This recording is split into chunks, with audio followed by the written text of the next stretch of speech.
Ya, mantap. Sip.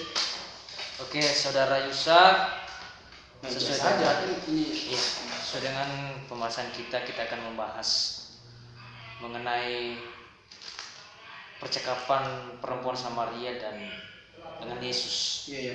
Dari halaman yang 17. Oke. Ya. Ini kita buka dulu dari Lukas ya kan. Yohanes. Oh, Yohanes. Kan Yohanes. kita harus ini. Yohanes pasal 4. Oh iya. Saya bacakan soal nomor Iya. pertama ya. Bacakan. Pengantar dulu. Pelajarilah bagaimana caranya Yesus memperhatikan dan menjalin persahabatan dengan wanita Samaria. Apa yang Anda pelajari dari teladan yang diberikan Yesus kepada perempuan Samaria? Pertanyaan yang pertama, siapakah itu wanita Samaria sebelum bertemu Yesus? Jadi kita bahas satu-satu dulu.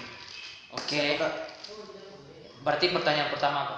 Siapakah perempuan Samaria itu? Oke, kalau kita lihat di sini, perempuan Samaria di sini adalah seorang yang berdosa, atau dosanya di sini jelas dikatakan Yesus adalah seorang yang melakukan zina. Karena di sini tertera di pasal 4 ini bahwa perempuan Samaria ini memiliki banyak suami. Iya. Dan suami ini tidak sah secara hukum. Bahkan Tuhan Yesus mengatakan bahwa benar katamu bahwa kamu tidak memiliki suami.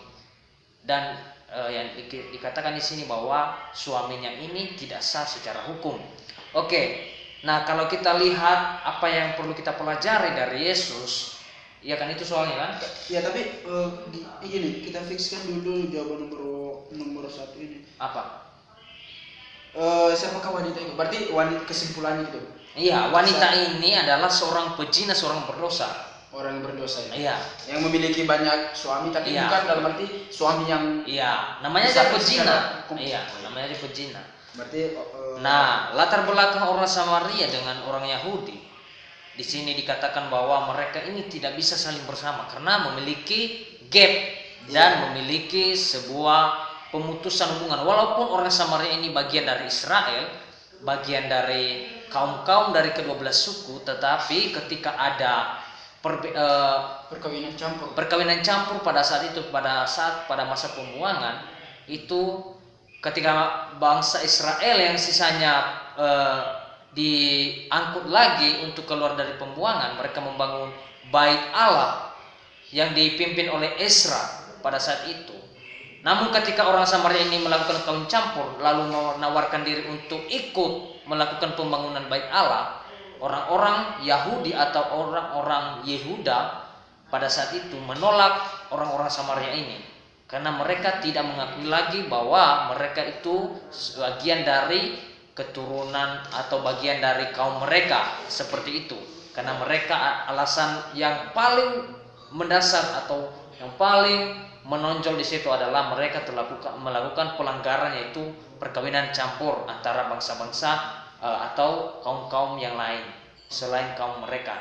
Nah, itu penjelasan dari latar belakang perempuan Samaria ini atau orang Samaria ini. Nah, terus kesimpulannya bahwa orang Samaria itu orang yang berdosa. Oke, berarti sudah fix ya jawaban itu. Oke, lanjut nomor 2, pertanyaan yang selanjutnya itu apa yang dapat kita pelajari dari melalui percakapan Yesus dengan perempuan Samaria. Nah, yang perlu kita pelajari sebenarnya. Tapi ada beberapa poin yang 3. 3 poin. Yang pertama, cara pendekatan. Dalam artinya cara pendekatan Yesus dengan perempuan Samaria. Oke. Apa yang harus kita pelajari di situ? Oke. Yang saya pelajari dari pendekatan Yesus terhadap perempuan Samaria ini, dia sedang menunjukkan bahwa Yesus ini sedang memakai istilahnya metode untuk mendekati dengan sisi dari keadaan atau dari sisi Yesus melihat bahwa ada sebuah sumur Yakub di situ. Dia berhenti Nah, kalau di sini kita lihat bahwa dia sudah tahu itu bukan sumur mereka atau orang-orang sumur miliknya orang Samaria, tetapi Tuhan dengan inisiatifnya dia mau berhenti di sumur itu. Nah, ketika dia ada di sumur itu, lalu datanglah perempuan Samaria ini dengan menimba air untuk mengambil air. Nah, yang ditawarkan Yesus bahwa berilah aku minum, ya kan? Iya, benar. Berilah aku minum. Tetapi anehnya perempuan Samaria sedang menunjukkan hal-hal yang bersifat kontradiksi atau istilahnya pertentangan mereka. Dia mau menunjukkan itu bahwa bagaimana mungkin kau meminta air kepada aku, bahwa aku adalah seorang Samaria dan kamu adalah seorang Yahudi. Kita tidak mungkin bisa saling bergaul dan saling bercakap-cakap. Nah, sikap atau teladan yang kita perlu pelajari di sini, pendekatannya sangat efektif dan sangat membuat perempuan ini seolah-olah dia berpikir, akhirnya ada seperti itu. gini, menarikkan seperti itu. Gini, dalam pemikiran perempuan Samaria itu bahwa tidak mungkin ada orang Yahudi yang mau bergaul dengan orang Samaria, tetapi dengan tindakan Yesus yang berani dengan inisiatifnya, dia berpikir ternyata masih ada salah satu orang yang mau mencoba membangun relasi dengan kaum yang bukan kaumnya atau orang Samaria. Nah, di situ kita melihat bahwa Yesus dengan inisiatifnya mau bergaul kepada siapa saja. Nah, terlebih di sini adalah orang Samaria. Dan metode yang dia gunakan sangat efektif. Kenapa? Karena dia tahu bahwa itu adalah sumur. Sumur itu sumur yang berisi air itu pasti itu menjadi salah satu kebutuhan pokok ya istilahnya. Karena bagaimana mungkin manusia atau orang-orang Samaria pada saat itu tidak mau memperoleh minum seperti itu. Ya jelas bahwa ketika Yesus duduk di situ, berhenti di situ, Tuhan sudah memiliki kemauan atau sudah memiliki rencana untuk mau duduk di sumur itu, dan dengan kelelahan juga dia mau bercakap dengan orang Samaria ini. Nah, berarti gimana menurut kamu, Yusa? Ya, menurut saya memang poin yang pertama ini cara pendekatan Yesus dengan seorang Samaria. Sesuai dengan tadi argumen saudara Yosua, dikatakan bahwa walaupun Yesus seorang Yahudi dan perempuan ini adalah seorang Samaria, kita sudah tahu latar belakangnya. Sangat setuju. Dalam artinya saya sangat setuju dengan argumen saudara. Jadi kita ambil kesimpulan saja bahwa yang harus kita pelajari dari teladan Yesus ini, dia tidak memandang bulu gitu. Betul. Dia tidak memandang latar belakang dan apa yang sudah terjadi. Dia tidak itu. Yang penting dia menjalin interaksi dengan perempuan Samaria. Berarti itu yang menjadi kesimpulan. Terus apa? Ini masih nomor 2 ya. Poin yang kedua, tahap-tahap percakapan. Berarti tahap-tahap bagaimana Yesus menjalin persahabatan dengan seorang Samaria. Bagaimana tahap-tahap itu? Kalau saya lihat di sini tahap-tahapnya sangat sistematis. Kenapa sistematis? Dia memulai dengan hal-hal jasmani. Dalam arti gini, berikanlah aku air. Nah, dalam pikiran Samaria, Yesus ini sedang meminta air dan meminta air dengan rasa kehausan gitu. Iya. Dia merasa haus. Iya, seperti itu yang dipikirkan oleh Samaria. Tetapi kalau kita di sini dengan jawaban orang Samaria, bagaimana mungkin kamu minta air, kamu tidak punya timba? Nah, istilah itu. Nah, dia sedang merujuk kepada hal-hal yang bersifat jasmani. Nah, itulah pendekatan-pendekatan yang dia berikan.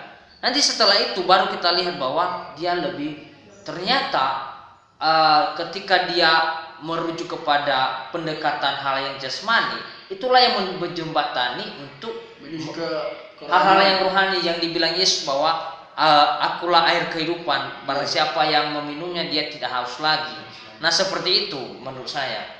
Bisa gimana menurut kamu? Ya, memang dalam konteks ini juga tahap-tahap yang dilakukan Yesus terhadap perempuan Samaria, ya sudah jelas tadi, sangat sistematis juga. Iya. Dari ayat yang pertama tadi, dari ayat yang ke ini tadi, yang ke ayat 15 itu. Ya, saya bacakan. Kata perempuan itu kepadanya, Tuhan, berikanlah aku air itu supaya aku tidak haus dan tidak usah datang lagi ke sini untuk menimba air lagi. Berarti itu sudah merujuk bahwa hal-hal yang dilakukan Yesus atau tahap-tahap untuk mendekatkan atau menjalin persahabatan dengan seorang Samaria ini, dimulai dari tahap yang jasmania, iya kan, baru ke rohanian. Oke. Udah fix ini udah fix ya. Berarti kita masuk dalam poin yang ketiga, masih dalam nomor yang kedua, yaitu pokok-pokok kebenaran. Nah, pokok kebenaran yang diperkenalkan Yesus di sini adalah dia adalah air kehidupan. Barang siapa yang meminum air itu bukan meminum secara jasmani sebenarnya, tapi mau menerima keselamatan itu atau mau menerima dia sebagai Tuhan dan Juru Selamat dan percaya kepada Yesus. Nah, di situ sangat jelas bahwa pokok kebenaran yang inti atau esensi dari percakapan di situ sebenarnya bahwa dia sedang memperkenalkan pribadinya kepada Samaria ini. Sebenarnya pada saat dia mendekati secara jasmani dengan meminta air, dengan bercakap-cakap seperti seolah-olah tidak tahu dengan latar belakang ini, perempuan Samaria ini, seolah-olah dia tidak tahu, padahal sebenarnya dia tahu secara persis. Saya yakin itu. Nah, kita bisa melihat di sini bahwa tindakan Tuhan di sini bahwa sangat efektif sekali. Kenapa? Dia sedang menunjukkan dirinya. Aku loh air hidup, ayo datanglah kepadaku atau minumlah air kehidupan itu. Percayalah kepadaku. Nah, seperti itu. Dan kita lihat lagi ada banyak yang dilakukan Yesus atau dikehendaki Yesus di sini bahwa dia sedang menunjukkan keseharian atau kepribadian perempuan ini bahwa dia adalah seorang pendosa. Itu kita bisa lihat dari dari ayat selanjutnya bahwa kata Yesus kepadanya, pergilah suamimu dan datang ke sini. Panggillah suamimu dan datang ke sini. Nah, seolah-olah dia memberikan sebuah kalimat yang seolah-olah dia tidak tahu, padahal sebenarnya dijelaskan di sini bahwa sebenarnya kamu tidak memiliki suami secara sah. Karena dia adalah seorang pendosa, penzina dan melakukan perbuatan-perbuatan yang tidak benar. Nah, di sini Tuhan sedang menunjukkan bahwa dirinya, dia tahu latar belakang perempuan ini, dia tahu sebenarnya. Nah, makanya dia di ayat-ayat yang sebelumnya dia mengatakan, ayolah minumlah air kehidupan ini, maka kamu tidak haus lagi. Nah, pokok kebenaran yang kita bisa lihat di sini, dia sedang memperkenalkan bahwa peninggalan nenek moyang dari orang-orang Samaria ini bahwa harus menyembah di tempat ini, di gunung ini, tetapi Yesus tidak lagi mengiyakan dengan pandangan seperti itu. Kenapa? Bahwa ketika kita menyembah bukan tempat yang menentukan kehadiran Allah itu ada, tetapi yang dijelaskan Yesus di situ bahwa orang tidak menyembah lagi di gunung ini atau di tempat ini, tetapi barang siapa yang percaya, ia menyembah Allah dalam roh dan kebenaran. Nah, kita bisa pelajari di sini bahwa Allah sedang, setelah Yesus menunjukkan pribadinya, aku adalah air kehidupan, percayalah kepadaku, minumlah, percayalah kepadaku, percaya bahwa aku Tuhan dan Juru Selamat. Dia sedang menuju juga bahwa ini loh, semua peninggalan-peninggalan nenek moyang kalian, leluhur kalian, itu tidak ada sama sekali faedahnya di hadapan Tuhan ketika sudah percaya. Itu tidak menentukan, atau peninggalan-peninggalan itu tidak menentukan keberadaan Allah. Karena keberadaan Allah ketika Yesus datang di bumi adalah lebih kepada pribadi kita sendiri.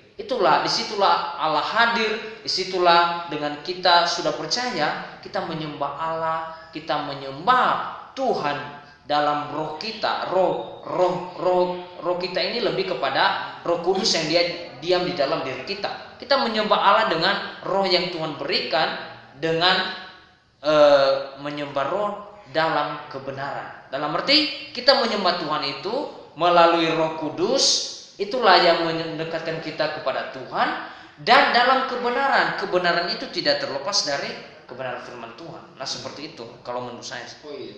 Jadi menurut saudara Romi itu sangat saya setuju. Dalam arti benar sekali. Jadi cuman saya boleh tambahkan sedikit satu saja. Pokok-pokok yang benar dalam kondisi ini, saya juga bisa bisa kita ambil dari hal kebenaran yang dilakukan setelah orang Samaria ini atau perempuan Samaria ini percaya dengan Yesus, bahwa dikatakan tadi di sana, berilah aku air minum supaya aku tidak haus lagi, ya kan? Berarti itu pokok kebenaran yang dikatakan Yesus, bahwa dia menyatakan dirinya sebagai air, kan? Air kehidupan. Oke. Jadi saya juga mengambil satu pokok kebenaran. Ini merupakan suatu pengakuan orang Samaria ini kepada Yesus Kristus. Di ayat yang ke-25, jawab perempuan itu kepadanya, aku tahu bahwa Mesias akan datang yang disebut juga Kristus. Apabila ia datang, ia akan memberikan segala sesuatu kepada kamu. Berarti dia sudah tahu bahwa Yesus itu adalah Kristus penyelamat. Ketika ia datang, bahwa dia orang-orang Samaria ini mendapat keselamatan. Dan bagaimana respon Yesus ayat 26, kata Yesus kepadanya, akulah dia yang sedang berkata-kata. Jadi kita sudah punya gambaran, kan, bahwa ini merupakan suatu pokok kebenaran dalam konteks percakapan antara Yesus dengan perempuan Samaria. Saya juga mau menambahkan di sini bahwa ada pokok-pokok kebenaran tadi kita melihat bahwa menunjukkan pribadinya, supaya perempuan ini percaya dan juga menyembah Allah yang benar, seperti itu. Nah, kalau kita lihat lagi di yang kita harus pelajari sebenarnya lebih lanjut, kita melihat di sini bahwa ketika Yesus sedang bercakap-cakap dengan perempuan Samaria ini, murid-muridnya sangat heran. Kenapa sangat heran? Dengan metode yang dilakukan Yesus, seolah-olah menentang hukum, atau bukan hukum sebenarnya, bukan adat istiadat, tapi lebih kepada ini sudah disepakati oleh orang-orang bahwa tidak boleh ada orang Yahudi dan Samaria berinteraksi, bergaul, bercakap-cakap. Itu sudah menjadi ketentuan. Tetapi seolah-olah Yesus sedang melanggar itu. Makanya para murid heran mereka, kok bisa seperti itu? Nah, pada saat mereka pulang dari kota, kan? Iya, betul. Nah, ketika murid-murid ini heran ketika Yesus sedang bercakap-cakap dengan perempuan Samaria ini. Nah, kita lihat bahwa yang dilakukan perempuan Samaria ini, dia percaya. Kan kita udah lihat tadi, dia percaya.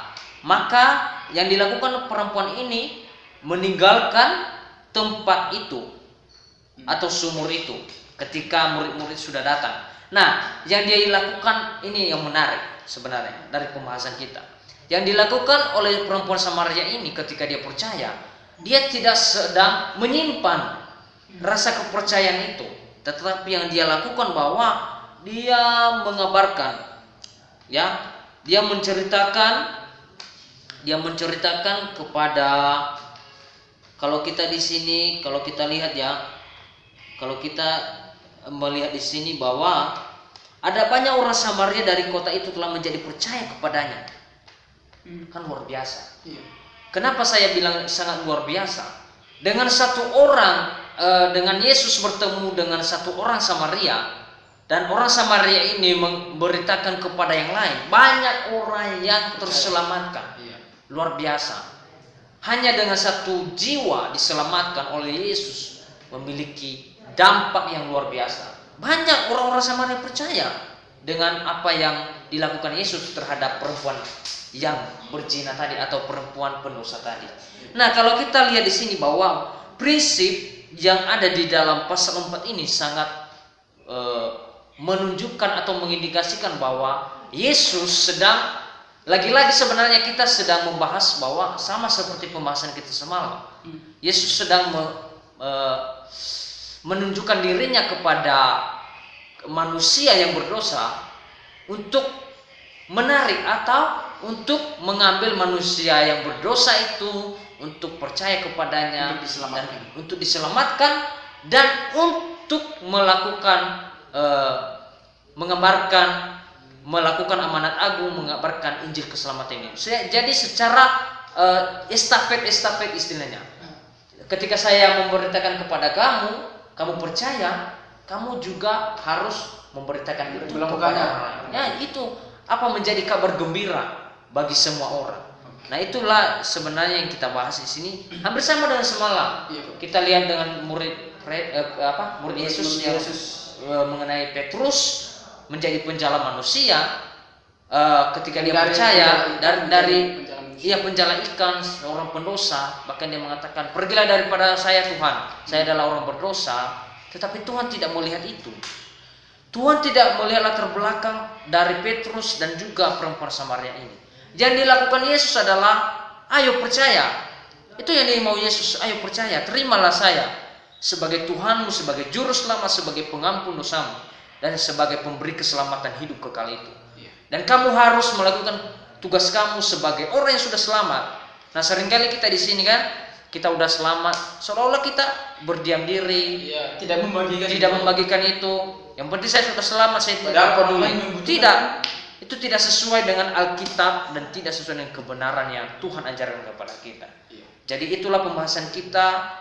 Kita juga harus saling belajar terus dari hari ke hari supaya kita ini tidak salah arah dan tidak salah tujuan dan tidak salah dimengerti dengan firman yang Tuhan ajarkan kepada kita. Seperti ya, terima kasih. Ini sangat memberkati kan? Ya, memberkati sekali. Jadi nomor 1, nomor 2 itu sudah kita jelaskan, dan nomor 3, nomor 4 itu sebenarnya kita udah jawab. Udah terjawab semua, udah terjawab yang nomor 3, nomor 4 dalam konteks pembahasan kita tadi, so kan luas banget. Ya, jadi kita nggak ulang lagi. Karena sudah jelas kan dari penjelasan Mendu dan juga tambahan dari saya. Secara keseluruhan tadi sudah dijelaskan seperti itu. Jadi sudah kita mengerti. Nah, yang menjadi pertanyaan yang terakhir ini, apa yang maksud terakhir nomor 4 ini sudah terjawab. Itu kan nomor 4 ini sudah saya jelaskan barusan.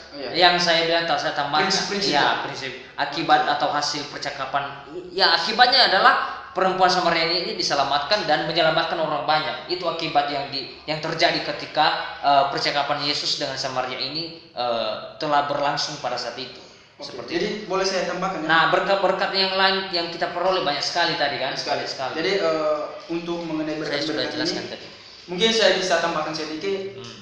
Ini dalam kehidupan kita ya. Ini yang bagi dia orang-orang percaya yang sudah diselamatkan. Jadi berkat yang bisa kita ambil dari konteks Yohanes ini mengenai percakapan perempuan Samaria dengan Kristus, bahwa kita yang sudah percaya seharusnya, dan bukan seharusnya, memang suatu kewajiban dan tugas kita orang-orang yang sudah percaya memberitakan kepada orang yang lain. Sampai orang-orang yang lain itu masih banyak yang belum diselamatkan, baik itu Kristen maupun non-Kristen. Kenapa saya bilang seperti itu? Orang Kristen yang sudah percaya, mereka bisa murtad kembali, ya kan? Jadi kita bisa menarik mereka kembali. Ya, saya skip dulu ya.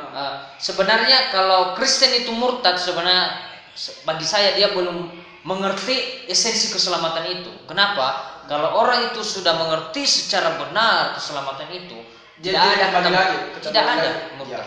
Jadi mungkin bisa dipertimbangkan kembali. Jadi dalam intinya, berkat yang kita ambil dalam percakapan ini memang sebenarnya cukup banyak. Jadi intinya saja, jadi persingkat aja udah mau setengah jam. Jadi ketika kita menerima keselamatan, kita membagikan kepada orang lain supaya selamat. Supaya mereka juga selamat. Ketika kita selamat dan mereka orang lain selamat. Itu prinsipnya. Kita selamat dan orang lain diselamatkan juga. Jadi kalau kita banyak yang diselamatkan, kita nanti rame-rame masuk surga. Seperti itu. Terima kasih. Mungkin itu saja yang bisa kami sampaikan. Jadi yang menjadi kekurangan nanti mungkin di lain waktu bisa kita bahas kembali. Dan salam kami kepada Kak Amos, Hanyalah ini yang bisa kami berikan Kak. Mungkin nanti Kakak bisa tambahkan atau mungkin kita saling belajar seperti itu. Iya. Oke. Oke, sekian dan terima Sekian dan kasih. terima kasih. Yesus memberkati. Shalom.